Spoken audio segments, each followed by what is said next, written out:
So the NFL league owners approved a proposal to permit players to wear the number 0 for the first time. All position groups except for offensive and defensive linemen can wear 0. Calvin Ridley already on the train.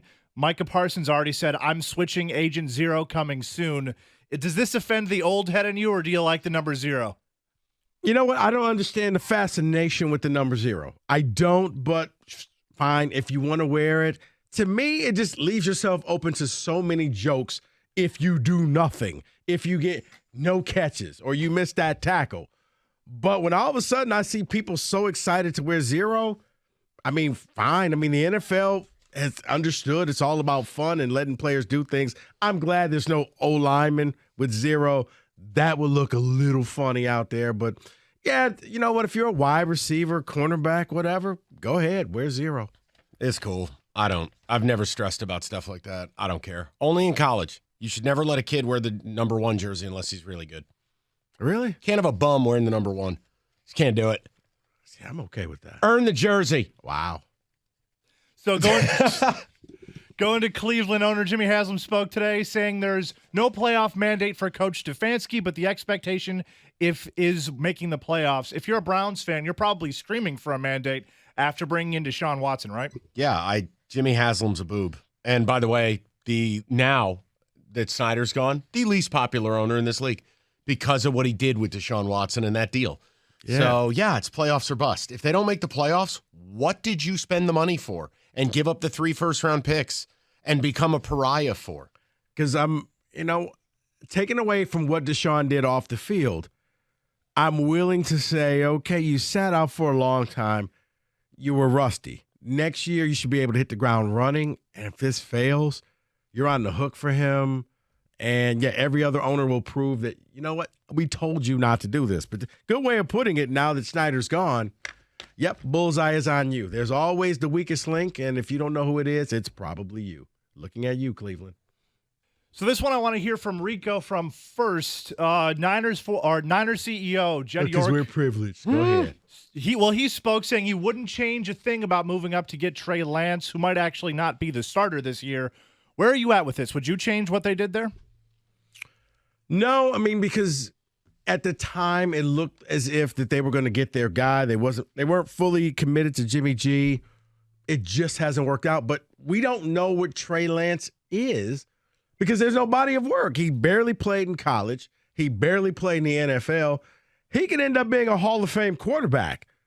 We just don't know. But instead, and I think a lot of that, Kenny, comes with the confidence of knowing that you also have Brock Purdy in your back pocket. So if this fails, no harm, no foul. You can let it go. Can I answer this for him since he can't be honest? Absolutely. I am being honest. This keeps him awake at night knowing they could have had Justin Fields and would already have won a Super Bowl by now. Okay, I'm speaking for him because he's not brave enough to speak for himself. We had a quarterback, and he got injured.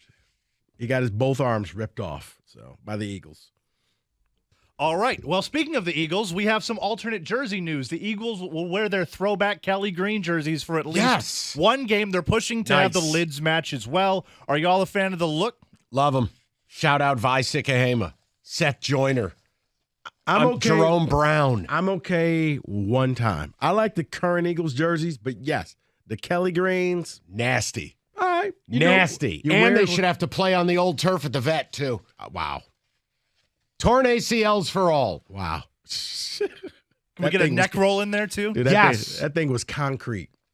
It was bad. If you're young like Kenny, go look up, I think it was Wendell Davis, wide receiver for the Bears, simultaneously jumped up, caught a ball, landed on a seam in the turf, blew out both ACLs at the same time. Yeah.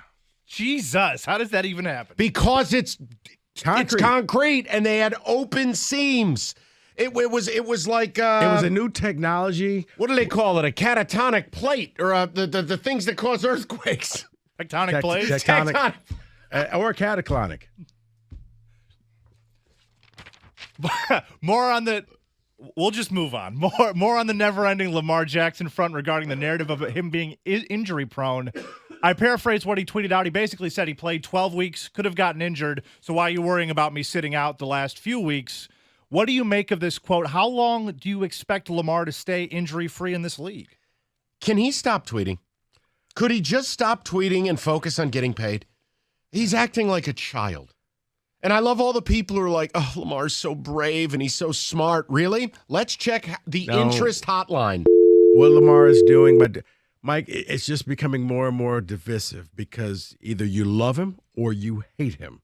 And each time he speaks, the wall gets higher and higher. Yeah, but again, no team wants him right now. And that's just, so is your strategy working? No, it's not, but he thinks all I need is one team to finally say, okay, we'll take you and see it was all worth it. I'm with you. I had a long talk with a guy who loves Lamar, and we both agreed. Maybe you need to go get an agent. Maybe you need to take a smaller deal, and you go for it from there. But the all or nothing, it's not going to end well for you. I got a feeling he's not playing next season. Well, this is a guy who is focusing on getting paid. Odell Beckham talking to owners at the owners' meetings and coaches. Hold on, Kenny. And if Odell comes back, he's going to want that number 0. I think you would. That'd be a good look for him, though. Coach Kevin Stefanski, he spoke to GM of the Jets, Joe Douglas, and Robert Saleh. He spoke to them as well. Had a meeting with the Ravens. What's the best fit for Odell? Will he be able to stay healthy on a plastic knee? Yes, probably the Jets, because his spirit animal's Aaron Rodgers. They're both weirdos, but they're boys. So I'd say Jets.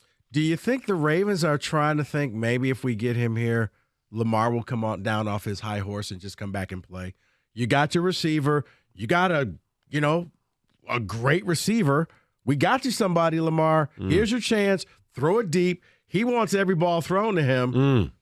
So we took care of you. Can we end this stupid feud? Just something to watch out for. I will say no, because the other thing people don't recognize, do you know why Calais Campbell's not a Raven? Because Lamar didn't get a deal done. And they had to take Calais Campbell's money, cut him, so they could fit Lamar's ridiculous franchise tag under the cap.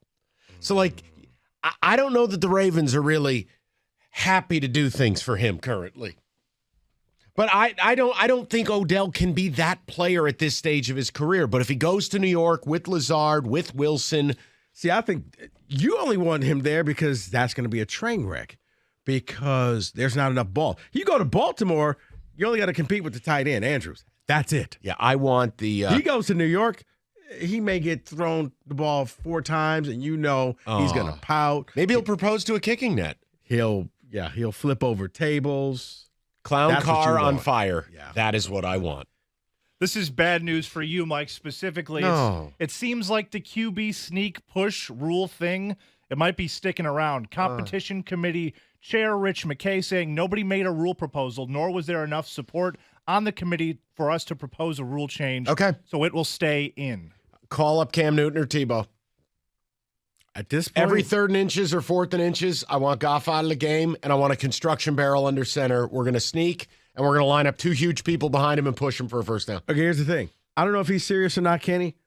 Honestly, I would call up Cam Newton, pretty much on a veteran minimum deal. This is your job. 4th down. Wait, I've got a solution. Darnell Washington in the 2nd round, tight end from Georgia. We line him up at quarterback. 6'7", 280, and then we put a backup lineman behind him. We get every first down in Detroit. That's the jumbo package right there. I like that. No. Come on. I'm not a big Darnell Washington fan. fan. I like first downs. Well, you don't like Transformers? That dude is a transformer. Well, you always say he can't catch, but I never felt he had more problems than any other tight end I watched. Maybe it was just all the hype that came with it. And That's it fair. Was just like, and he's not Brock Bowers. I was going to say, Brock Bowers had way more hype than Washington. It reminded me a lot of Eric Ebron, where he would make great catches, but then he would drop simple passes. And it was just so frustrating.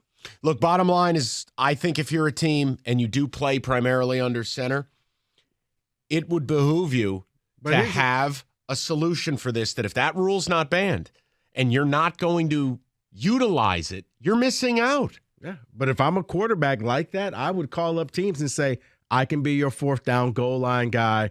Hand me the ball. Let's just do the rugby. Newsflash, 3rd and 2 guy. Because 3rd and 2 and I run that play, How's D? How am I not getting a yard and a half? And here's why you really want to do this in Detroit. Who goes for it more than anybody than Dan Campbell? Man. Yeah, nobody. And that is not what I thought he was going to play. In football today.